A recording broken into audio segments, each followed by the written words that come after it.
Hi, welcome back to the garden. Today is Monday, May 1st. Well, what happened here?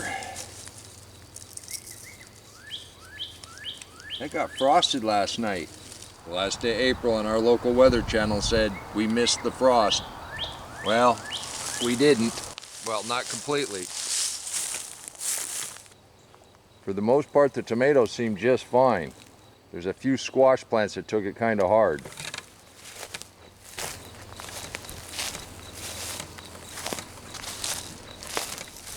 Still got a good leaf there, but these two, yeah, once they freeze and then they dry, they just crumble right off.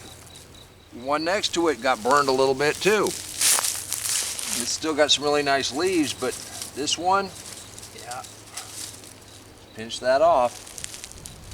We'll see what we get. This pepper definitely got frozen. This pepper, sorta. And then this pepper is looking just fine. But that definitely got some damage. And this poor little basil, that's the second time it's been frosted.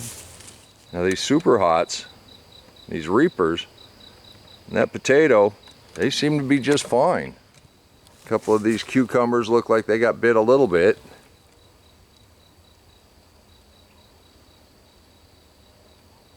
Those are doing okay. And all of these tomatoes are doing just great. And none of these potatoes look like they've been hurt at all. And we still got a bunch that are coming up. But it's beautiful out here. It warmed right back up. And when I saw this morning, I could tell there were little patches of frost. And the pasture across the road where the cattle had been feeding, their hay pile was completely frosted over. So we got really, really lucky. We'll see if we have any damage in the next few days.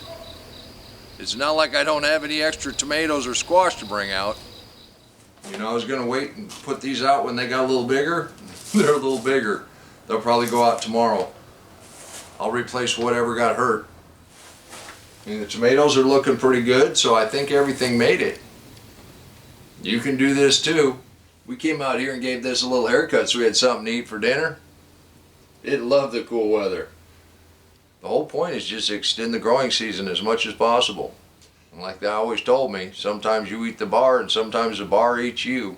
And if you're just getting your garden started, you got plenty of time to get the mulch in and get things planted in the ground. If you want to learn more about the living soil, click that link right there and I'll meet you back here in the garden. If you want to learn more about the deep mulch, click that link right there and I'll meet you back in the garden. And until next time, remember, take care of yourself, take care of your family, and God bless you.